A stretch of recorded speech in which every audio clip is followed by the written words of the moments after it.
Hello, happy Wednesday. Thanks for joining us today at For Such a Time as This. My name is Colleen, and it is March 12th, National Plant a Flower Day. It is also the day in 1894 where Coca Cola first sold their bottles of soda. And in 1912, Juliet Gordon Low began the Girl Scouts. Now, I was a Girl Scout all the way from brownies up through seniors, and I had a good time. And I sit and I chuckle at myself because when I was a child, my parents would send me camping. My best friend and I would go to these week-long camps, and I would send them these gut-wrenching letters pleading for them to come pick me up. And I laugh because I really did have a good time outside of the bugs. We had a good time swimming and campfires and singing and making crafts, and they were really good memories. So I had shared last week that, it was a stressful week, and I learned something about myself. Well, kind of learned it as the week went on. You see, I'm a very task-oriented person, and I tend to fill my schedule, if not on paper, at least I do in my mind, of all the things that I want to get done. And quite honestly, that list is humanly unattainable. It's just not possible to do it in the time frame that I'd like to do it in. And that sets me up for failure and discouragement. And I'm reminded of two sisters in the New Testament, Mary and Martha. They are the sisters of Lazarus. And in Luke 10, verses 38 through 42, this is what it says. As Jesus and his disciples were on their way, he came to a village where a woman named Martha opened her home to him. She had a sister called Mary who sat at the Lord's feet listening to what he said. But Martha was distracted by all the preparations that had to be made.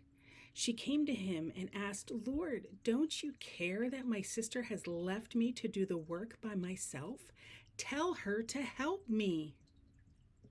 "Martha, Martha," the Lord answered, "you are worried and upset about many things, but few things are needed, or indeed only one.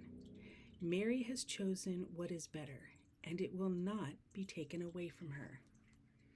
Reading that, I think Martha was probably a task-oriented person like me. She was busying herself with all of the things and not taking some quiet time to just rest and spend with the Lord. Definitely a Martha. So reading this passage, it made me question, is it bad to be a Martha? Is it bad to be a task-oriented person?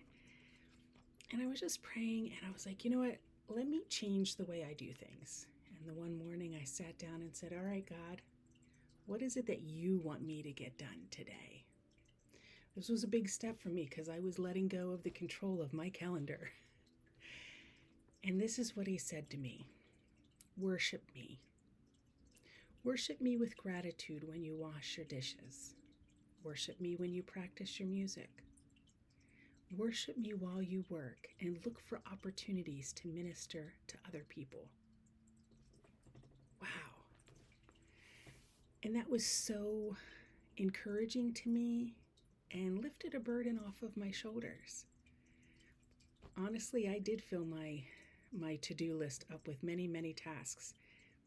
And all they were tasks to get checked off my list, which made me feel good, but wasn't the right attitude. But when I look at things as an act of worship, I can be a Martha and still be task-oriented. But I do need to be intentional to also take some quiet time to spend at the Lord at his feet, just like Mary did. So my challenge to you this week is, are you a Mary or a Martha? If you're a Mary, how can you grow deeper in your faith? If you're a Martha, how can you worship the Lord through the things that you do? If you have more questions about growing your faith in Jesus or what it means to sit at his feet, please reach out to us. We would love to connect and share more with you. And as always, in the book of Numbers, it says, "The Lord bless you and keep you.